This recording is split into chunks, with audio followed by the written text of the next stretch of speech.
नाजरीन, आप देख रहे हैं राय साकिब डिजिटल मीडिया। उम्मीद करता हूँ आप तमाम लोग खैरियत से होंगे। अगर अभी तक आपने हमारे डिजिटल मीडिया प्लेटफॉर्म सब्सक्राइब नहीं किए तो प्लीज़ सब्सक्राइब कर दीजिएगा।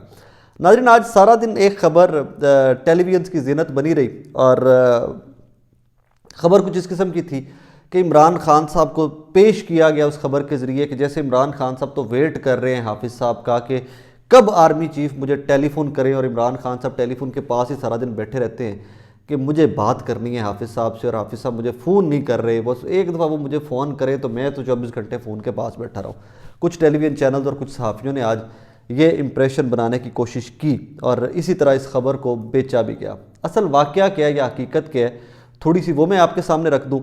और दूसरा, हामिद मीर साहब की कल की एक खबर और उसका रिएक्शन आज ही, उसका तसलसल आज ही, या उसका कह लीजिए कि सम्राट आज ही आना स्टार्ट हो गए, उस पर थोड़ी सी बात करेंगे। खैर, पहले स्टार्ट करते हैं खान साहब की स्टेटमेंट से। नाज़रीन, आज कुछ सहाफ़ियों की मुलाकात थी, जो बीट रिपोर्टर्स हैं पाकिस्तान तहरीक इंसाफ की, जो बीट करते हैं, उन सहाफ़ियों की मुलाकात थी आज चेयरमैन तहरीक इंसाफ इमरान खान साहब से लाहौर वाली रिहाइश का ज़मान पार्क के अंदर। उसके अंदर का कुछ तो एक टिपिकल सी कॉन्वर्सेशन है। जनरल बाजवा हर मीटिंग के अंदर अंडर डिस्कशन आते हैं और जनरल बाजवा के ऊपर नाम लेकर खुलकर तनकीद करते हैं और एक जुमला उनके बारे में बार बार इस्तेमाल करते हैं खान साहब कि मेरी पीठ में छुरा खोंपा, मेरी कमर में छुरा खोंपा, कमर में। बहरहाल ये एक रूटीन का उनका सेंटेंस है या रूटीन की गुफ्तगू है कि जब भी आपकी मुलाकात होगी साहब से, उसमें ये कमेंट वो ज़रूर करते हैं। अच्छा, उसमें एक जो सेंटेंस जिसको ट्विस्ट दिया गया या घुमाया गया कि मैं आर्मी चीफ से बैठने को तैयार हूँ, अगर वो मेरे से बात ही ना करना चाहें तो मैं क्या करूँ। अच्छा जी, अब इसकी कहानी कुछ इस तरह की है कि जब ये अंडर डिस्कशन आया पॉइंट, तो खान साहब ने कहा कि बिलावल भुट्टो जरदारी साहब के कहने के ऊपर सेक्टर कमांडर चेंज किया जा सकता है। मैं साबिका वज़ीर-ए-आज़म पाकिस्तान हूँ, मेरी रिजर्वेशंस हैं कुछ के जनरल फैसल नसीर को लेकर मेरी रिजर्वेशंस हैं, या मैंने FIR वाली बात और वो सारा वाक़या जो है वो खान साहब ने कोट किया एंड एवरीथिंग। उसके बाद उन्होंने कहा कि भाई साहब, मेरे कहने के ऊपर army chief general Faisal Naseer को क्यों नहीं चेंज कर सकते? तो अगर वो चेंज कर लेते हैं तो we are good to sit together.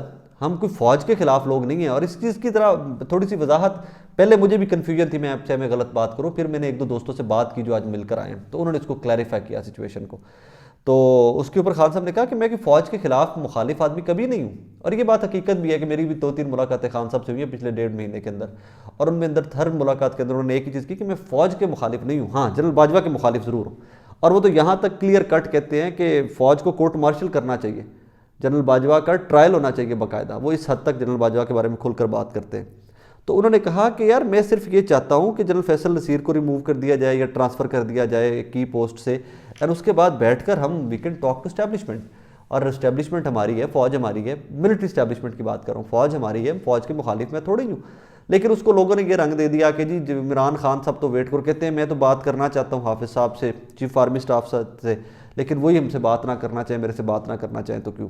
उसके ऊपर मेरे जैसे लोग भी तनकीद ज़रूर करेंगे कि भाईजान एंटी स्टैब्लिशमेंट होना कहानी और है, लेकिन इस्टेब्लिशमेंट के ताबे होना सियासी जमातों का और वज़ीर-ए-आज़म पाकिस्तान का, उसके हम लोग मुखालिफ हैं।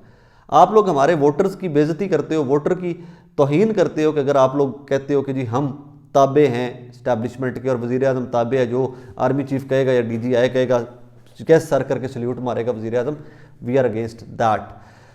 खैर, उसकी क्लैरिफिकेशन आ गई कि इस तरह की कहानी कोई नहीं है, इस तरह की कोई स्टेटमेंट खान साहब ने नहीं दी, तोड़ मरोड़ कर पेश किया गया। उन्होंने सिर्फ ये कहा है कि भाई कुछ मुतालबात हमारे, फैसल नसीर साहब को चेंज कर दो, एक दो और ट्रांसफर्स हैं वो कर दो, उसके बाद will sit with the chief army staff and establishment, हमें कोई एतराज़ नहीं है और होना भी नहीं चाहिए था।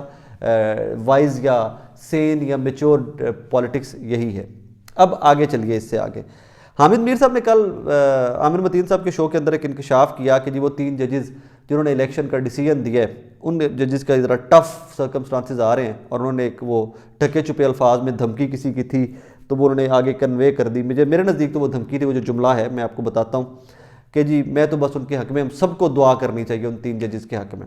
सो मुझे तो ये लगा कि this is a threat to all those 3 जजेस, और ज़ाहिर है भी थ्रेट ही था उसका। थ्रेट क्यों था, आज उसका मामला खुलकर सामने आ गया ना कि आज एक ऑडियो लीक आ गई फवाद चौधरी साहब की और उनके भाई फैसल चौधरी साहब की। अब उसकी क्रेडिबिलिटी क्या है, वो ठीक है गलत है, वो किस बारे में बात कर रहे हैं, किस कॉन्टेक्स्ट में बात कर रहे हैं, किस कॉन्टेक्स्ट में उसको कोट किया गया है, वो एक लंबी बहस है, उसके ऊपर it's too early to talk about.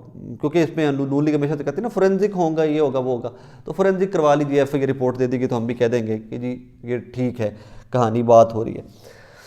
अब हामिद मीर साहब को कैसे पता था पहले कि जी ये कैंपेन, इस किस्म की फ्यूरियस किस्म की कैंपेन जजेस के खिलाफ स्टार्ट होगी, क्योंकि उन्हीं जजेस में से मुज़ाहिर अली अकबर नकवी साहब तो उस बेंच का हिस्सा नहीं थे जिसने फैसला दिया था, लेकिन फिर भी नून लीग उनके ऊपर तनकीद रगड़ा दी जा रही काफ़ी दिनों से, और मुज़ाहिर साहब के नाम है उस ऑडियो लीक के अंदर बज़ाहिर।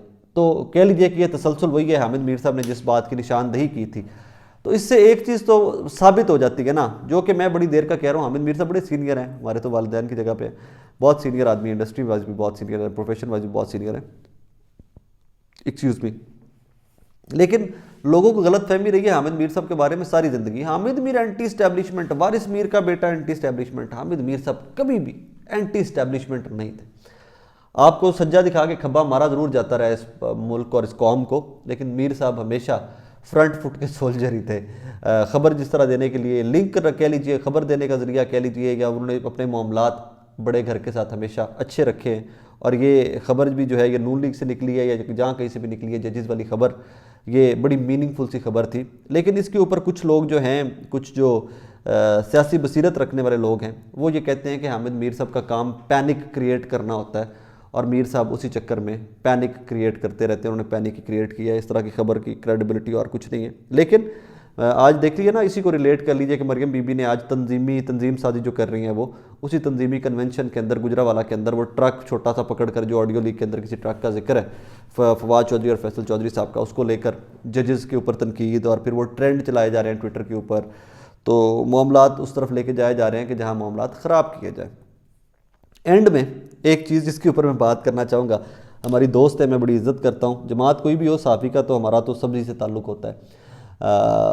हिना परवेज़ भट्ट साहिबा मुस्लिम लीग नून की MP के, बज़ाहिर वो तंजीम साजी कर रही हैं यूथ को लेकर कि यूथ की ड्यूटी उनको मिली है मुस्लिम लीग नून की जानिब से, डिजिटल मीडिया के लोगों से मिल रही हैं, यूथ के लोगों से मिल रही हैं। आज उन्होंने एक ट्वीट किया हुआ था, यूथ की पार्टी मुस्लिम लीग नून।